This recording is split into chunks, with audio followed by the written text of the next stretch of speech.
매일 성경과 함께하는 오늘의 큐티 시간입니다.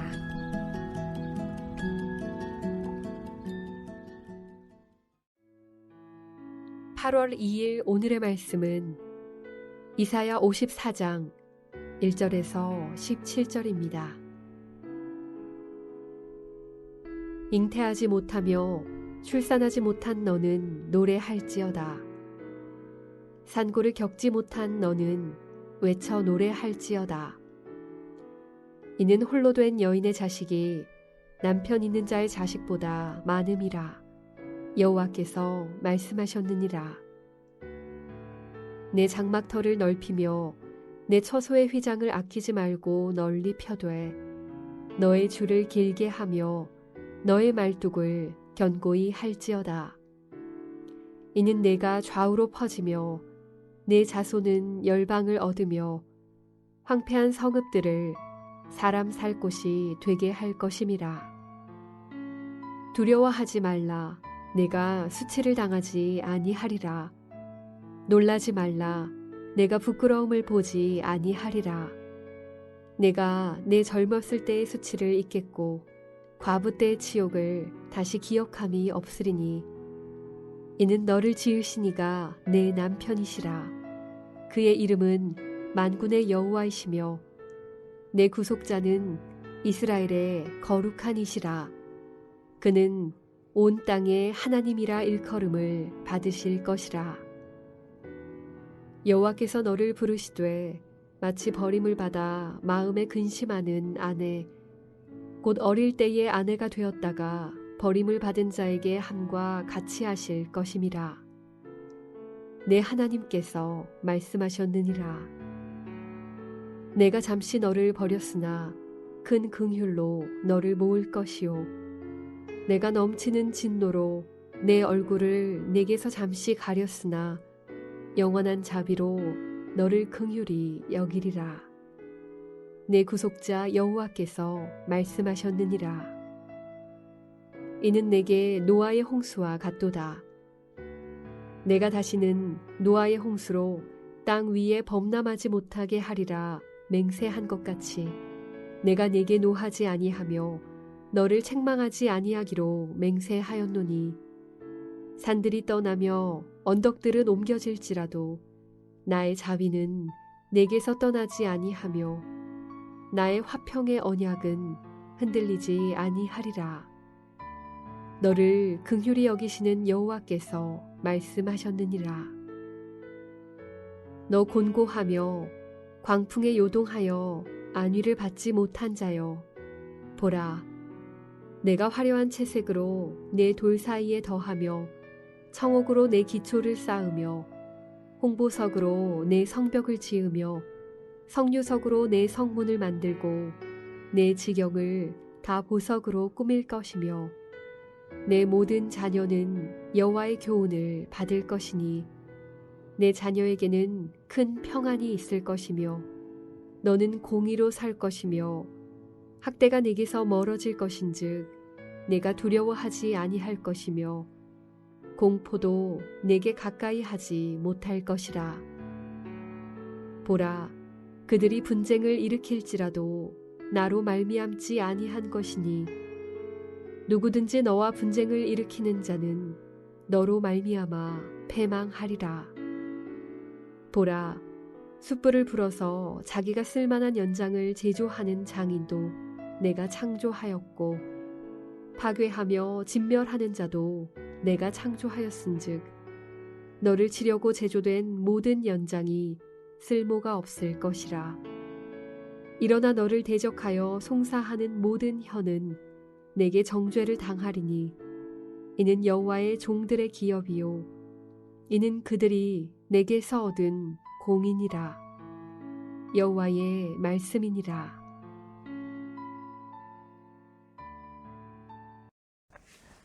안녕하세요.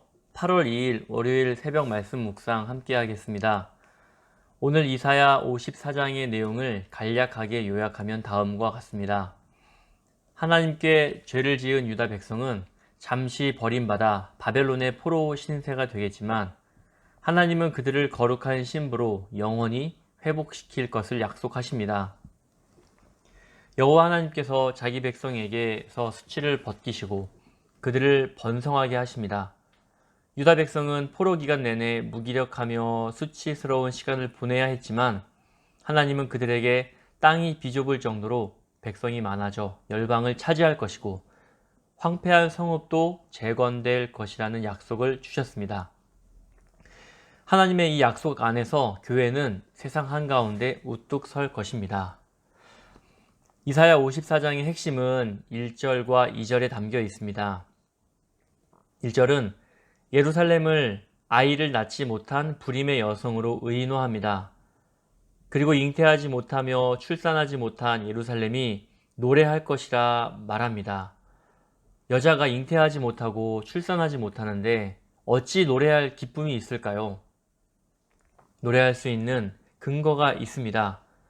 그것이 무엇이냐면 홀로 된 여인, 즉 잉태하지 못한 여자가 남편이 있는 자보다 자식이 많을 것이기 때문입니다. 이 말씀이 이해가 되시나요? 잉태하지 못한 여인이 자식을 갖는 것은 현실적으로 불가능합니다. 그러나 하나님께서 여인의 운명에 개입하신다면 사정은 달라질 수 있습니다. 성경에서 하나님의 개입으로 상황이 역전되는 경우를 많이 봅니다. 구약 성경에서 사라와 리브가, 라헬이 모두 잉태하지 못했던 여인인데 하나님의 개입에 의해 자녀를 갖게 되었습니다. 현실적으로 불가능한 일을 하나님께서 가능하게 하셨습니다. 성도 여러분, 어떤 상황에서도 하나님께서 개입하시면 역전됩니다. 그런 점에서 오늘날 우리 신앙의 싸움은 하나님의 개입을 기다리며 기대하는 것입니다. 오늘 본문을 보세요. 멸망 이외에는 다른 길이 없어 보이는 예루살렘이 기적적으로 재건되어 많은 사람이 살게 됩니다. 현실적으로는 전혀 불가능하게 보이는 일이 하나님의 간섭으로 가능해집니다. 하나님의 백성은 지금까지 하나님께서 하셨던 일들을 기억하면서 소망을 품는 사람들 아닙니까? 오늘 이 말씀을 묵상하는 모든 분들이 불가능하게 보이는 일이 하나님의 간섭으로 가능해진다는 확신을 꼭 가지셨으면 좋겠습니다.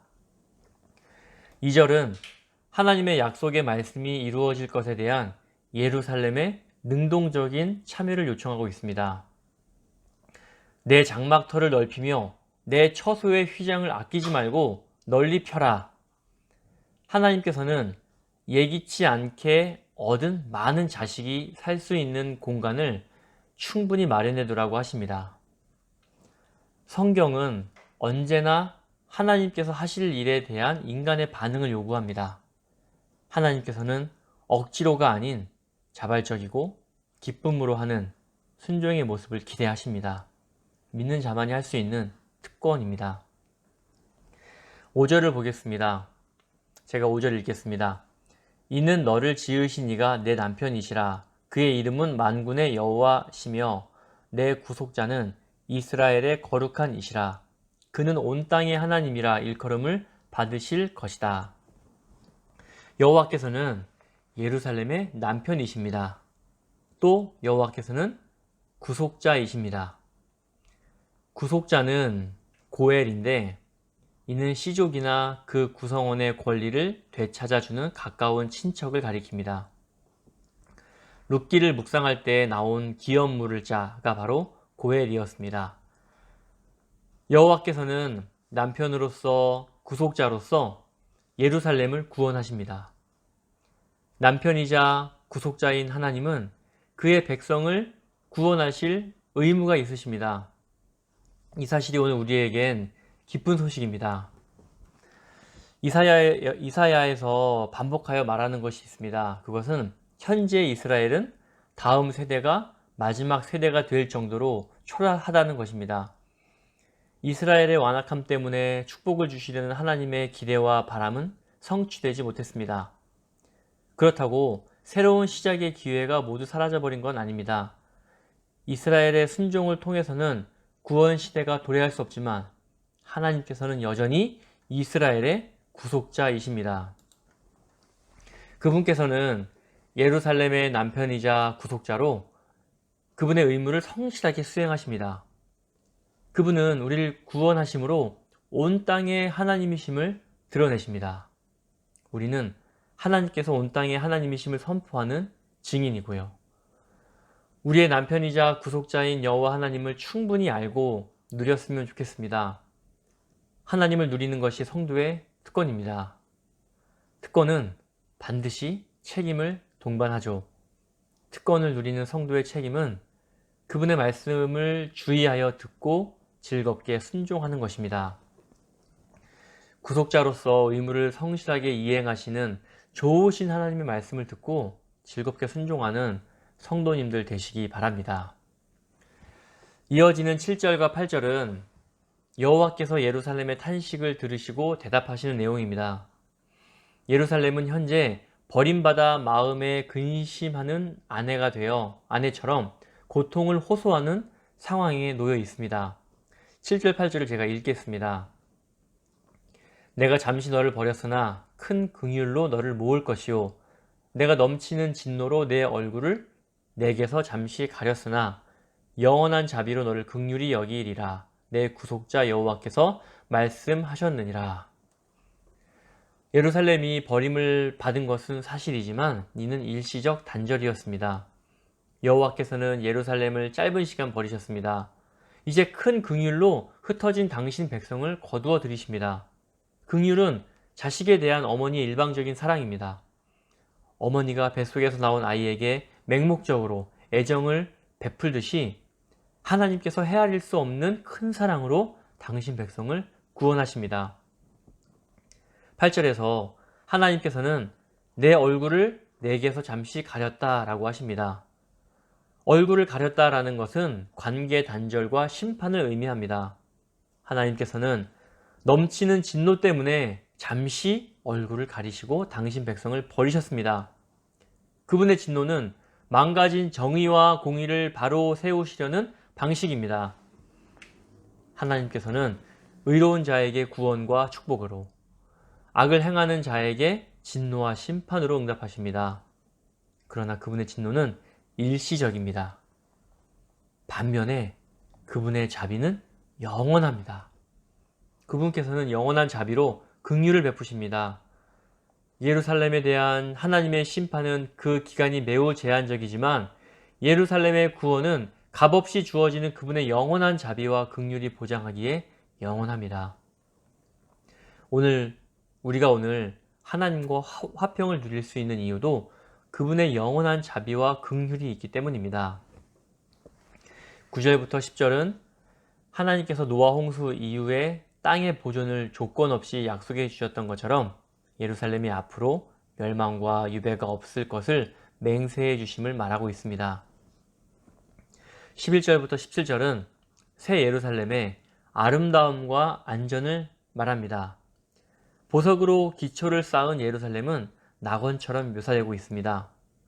앞으로 예루살렘을 공격하는 그 어떤 나라도 하나님의 계획이 아니기 때문에 모두 패망하게 될 것입니다. 오늘 말씀을 정리하겠습니다.